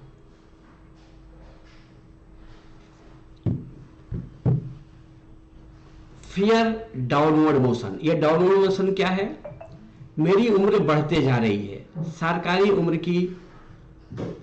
नौकरी की चांस घटते जा रही है। ये डाउनवर्ड मोशन है, वो नीचे की तरफ जा रहा है। उम्र बढ़ते जा रही है, बाल गिर रहे हैं, तो रोगी डाउनवर्ड की तरफ है, तब उसको चिंता हो रही है। एंजाइटी डाउनवर्ड मोशन या फियर ऑफ डाउनवर्ड मोशन। जिस तरह से तकलीफ है, मैं अपना काम नहीं कर पाऊंगा, घर की जवाबदेहियां नहीं निभा पाऊंगा। Fear she will become unable to perform her duty. Rubrics कैसे पढ़ते हैं ये मैं हर बार बताता हूं। ये रूब्रिक्स को एक बार देखना आपको सीखना होगा। जैसे है फियर,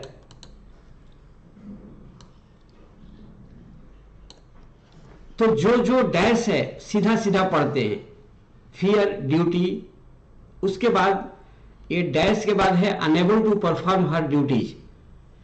सेमी कॉलन के पहले वाले वर्ड को हम बाद में पढ़ेंगे। Fear she will become unable to perform her duties. रोगी अपने ड्यूटीज को, कर्तव्यों को निभा नहीं पाएगा, इस बात का डर है। Unable to do her duties, मैं बीमार हूं, काम नहीं हो पाता है। Delusion sick and delusion he sick, मैं कमजोर हूं, बीमार हूं। छोटी छोटी गलतियां हो जाती है, मिस्टेक्स मेक्स ऑब्जेक्ट्स अबाउट। पिताजी डांट देते हैं, एलिमेंट्स फ्रॉम अस्कॉन। ये दवा है लेग कनाइनम। लेग कनाइनम दिए जाने के बाद से रोगी ठीक हुआ। एक बार फिर से हम नीचे से ऊपर बढ़ते हैं। पिताजी डांट देते हैं, अस्कॉन एलिमेंट्स फ्रॉम। छोटी मोटी गलतियां हो जाती है, मिस्टेक्स मैन ऑब्जेक्ट्स अबाउट। मेरी तबीयत ठीक नहीं रहती है, डिल्यूजन सीक। मेरे से काम नहीं हो पाता है, डिल्यूजन सीक। मुझे डर है कि इस बीमारी के चलते मैं अपने घर की जवाबदेहियों को, कर्तव्यों को नहीं निभा पाऊंगा। Fear being unable to do her duties. उम्र बढ़ती जा रही है, सरकारी नौकरियां पाने की दिन खत्म होते जा रहे हैं, क्या होगा आगे? Fear of downward motion. मेरी हाइट कम है, डिलीजन शॉर्ट इज या स्मॉलर इज। मैंने बहुत सारे बिजनेस किया लेकिन तुरंत छोड़ करके दूसरों में आ जाता हूँ, शायद मेरी ही कमी है। रिप्रोचेज वन सेल्फ, मेरी इंसल्ट होती है और मैंने इस रोगी तक यहाँ से पहुँचा। Confidence, want of self confidence, self differentiation, जो उसकी नॉलेज है, कमी है, उसको वो कम याद करता है। Anxiety about his on health,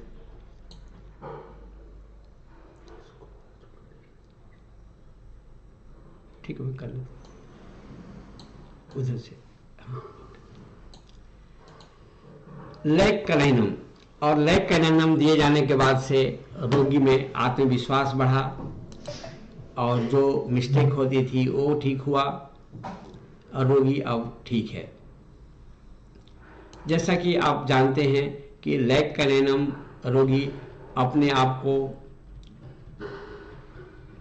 कम आंकता है, उसे लगता है कि मेरे में कमी है, मेरे में हाइट कम है, मेरे में नॉलेज कम है। Self depreciation. The main theme is dominance. जैसे कि जो भी एनिमल किंगडम की दवाइयां हैं वहां एक डोमिनेटेड होता है, दूसरा डोमिनेट करने वाला है होता है। रोगी की ऐसी फीलिंग होती है।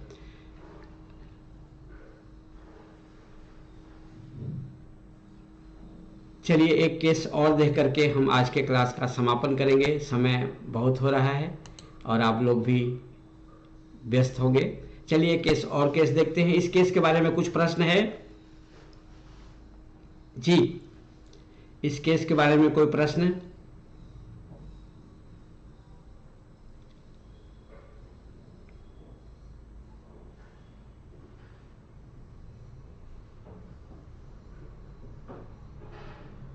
सर डिलीजन शॉर्ट को कैसे यूज कर ले सकते हैं?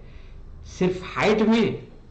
देखिए शॉर्ट का मतलब छोटा, स्मॉलर, ये हर चीज में क्षेत्र होगा। हमारी पहुंच कम है, हमारी विस्तार कम है, हमारी नॉलेज कम है, मतलब दूसरों से स्मॉलर, छोटा, या अपने आप को कम आंकना, ये शॉर्ट। हाइट में भी हो सकती है, नॉलेज में भी हो सकती है। किसी भी चीज में रोगी अपने आप को इंफीरियर या सेल्फ डिप्रेसिएशन करता है। मुझे इतना रूब्रिक्स नहीं आता है, मुझे इतना मटेरियल का नहीं आता, मतलब मेरी ज्ञान लिमिटेड है, ऐसा रोगी फील करेगा या रोगी महसूस करेगा शॉर्टनेस। जी और कोई प्रश्न?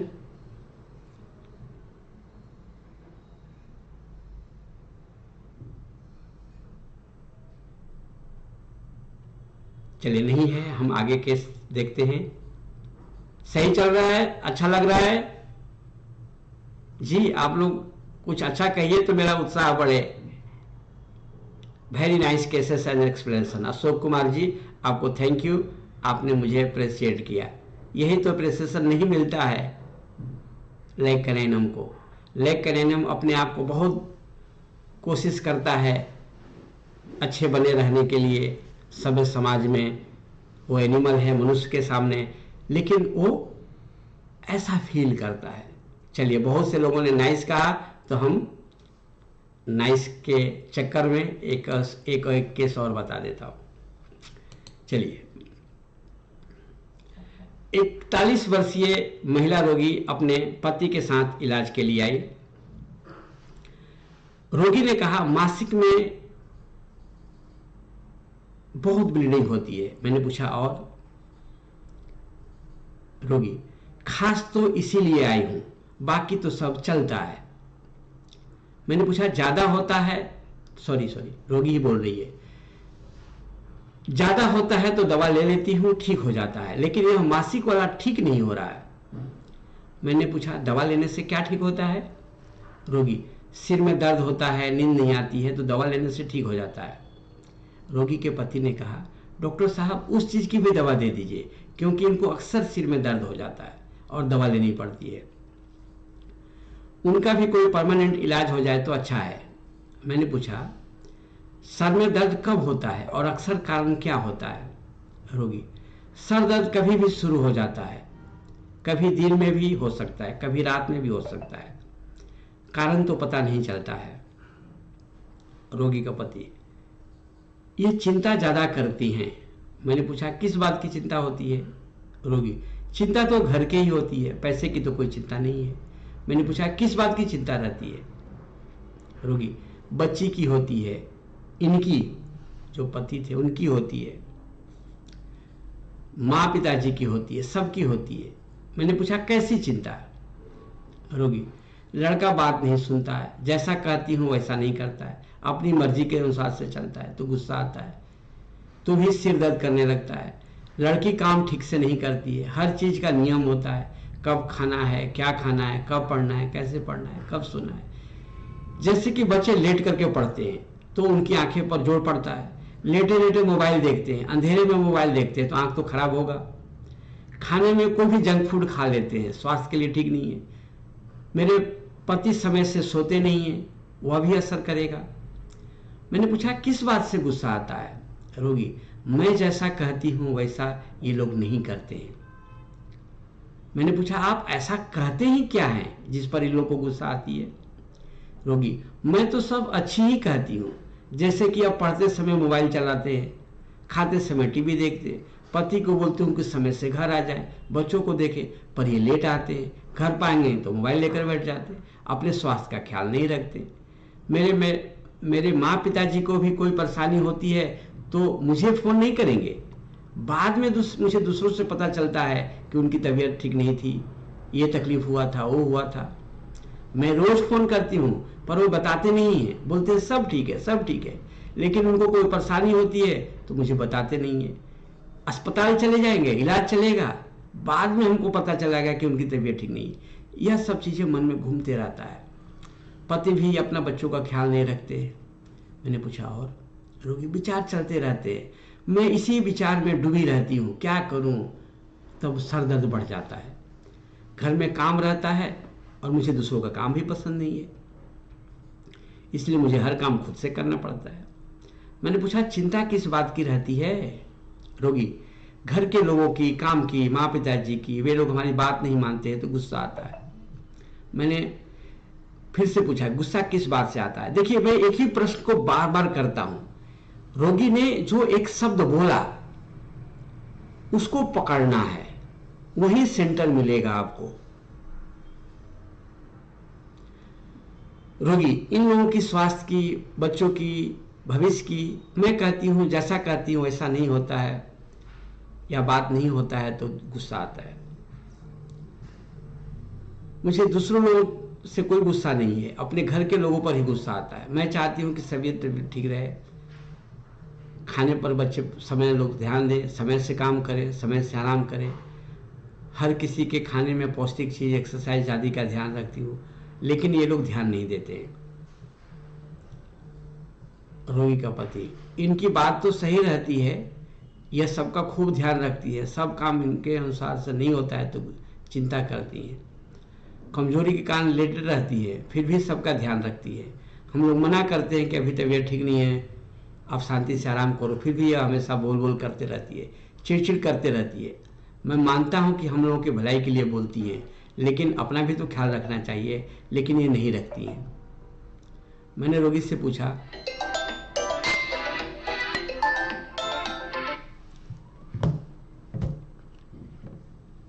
अपनी अपनी तकलीफ को लेकर के चिंता क्या है? रोगी मासिक में ब्लीडिंग ज्यादा होती है और दर्द होता है, यह ठीक होना चाहिए, खास करके मैं इसके लिए आई हूं क्योंकि उस समय काम नहीं कर पाती हूं। मैंने पूछा दर्द के समय में क्या अच्छा लगता है? रोगी शांति। मैंने पूछा कैसी शांति? आवाज अच्छी नहीं लगती है कोई, लेकिन मुझसे रहा भी नहीं जाता, चिंता लगी रहती है सब लोगों की। और इन्हीं व्यक्तियों के आधार पर मैंने रोगी को 200 पोटेंसी में दवा दिया, जिससे रोगी की तकलीफ ठीक होने लगी और इसी से वो पूर्ण रूप से ठीक हो गई। जी बताइए क्या दवा होगी और रूब्रिक्स क्या होंगे?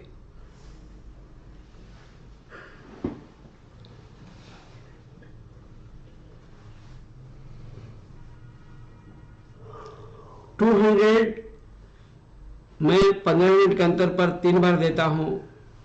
डेली हम रिपीट नहीं करते हैं। मतलब कोई भी मेडिसिन सिर्फ एलएम पोटेंसी रिपीट करते हैं। सेंटिसमल में सिर्फ 3 डोज या कई बार 8 दिन या 15 दिन में एक बार रिपीट करते हैं। और जब भी रिपीटेशन करते हैं स्लाइट अल्टर डोज होता है। अगर 200 को हमने डायरेक्ट दिया है तो अगले बार पानी में देंगे, अगले बार आधे गिलास पानी में दिए हैं तो 1 गिलास पानी में देंगे। मीन्स रिपीटेशन में स्लाइट पोटेंसी इंक्रीज होती है।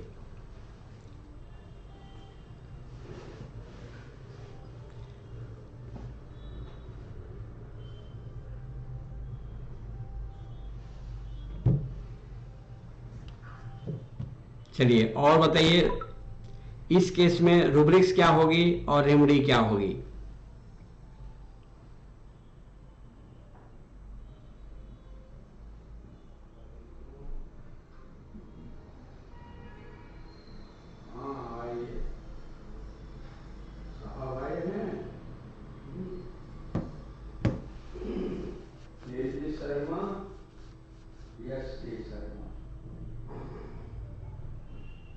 चलिए थैंक यू।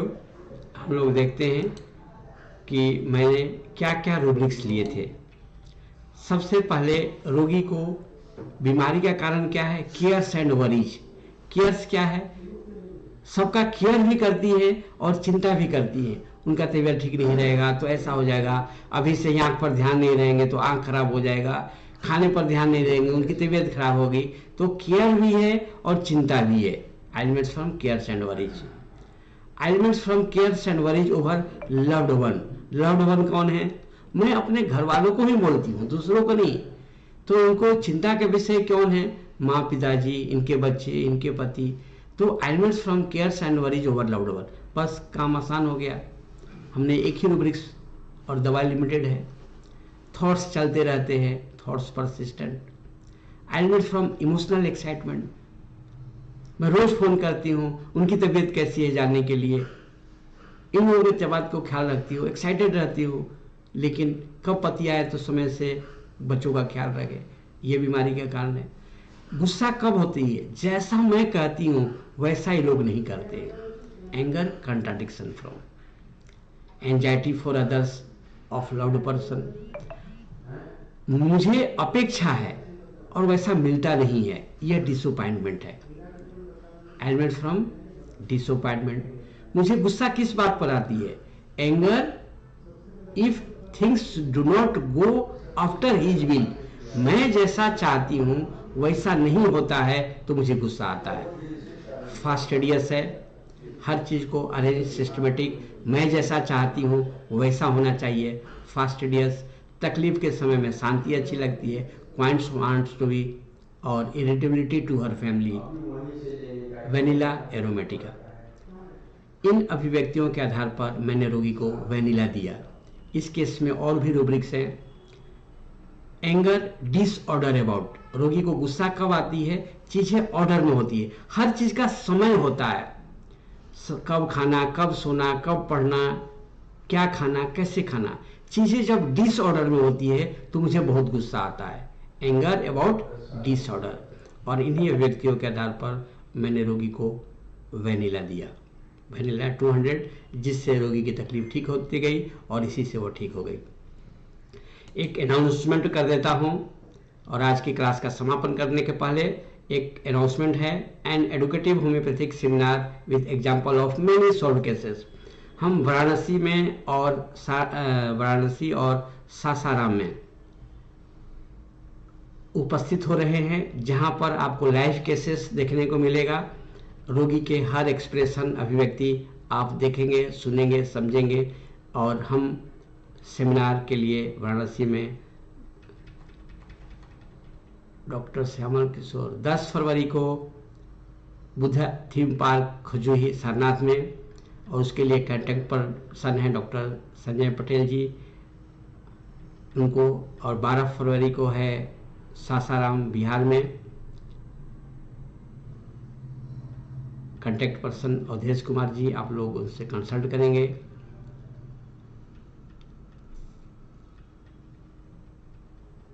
चलिए, थैंक यू। आज के केस के बारे में कुछ प्रश्न है तो आप पूछ सकते हैं।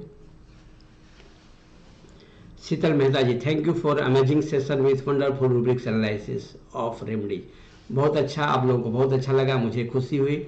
आप मुझे और खुशी होगी, हमारी बुक्स भी पढ़िए, हमारा डेली का क्लास भी अटेंड कीजिए, सेमिनार भी अटेंड कीजिए। हमारा मिशन है कि सब लोगों तक होम्योपैथी आसानी से पहुँचे, लेकिन जो एग्जैक्ट चीज़ कही गई है वही पहुँचे, उसको सही सही एक्सप्लेनेशन से इसका इस्तेमाल करें। इजी मेथड है यह प्रिस्क्रिप्शन का, तो इस इजी मेथड ऑफ प्रिस्क्रिप्शन को आप आसानी से सीख सके, यही मेरी ख्वाहिश है जी। Second case, which remedy you give before agaricus, ये क्यों जानना है, उसके लिए आपको क्लिनिक में आना होगा। हमारे केस पेपर ओपन रहते हैं, कोई भी आकर के देख सकते हैं। हमारी सफलताओं को देखिए, असफलताएं तो होती रहती है, गलतियां तो होती रहती है। जो ठीक हुआ, जो सही डायरेक्शन है वो सीखे ना, हमें नेगेटिव सोचना ही नहीं ना जी। और कोई प्रश्न इस केस में, आज के केस में कोई प्रश्न है?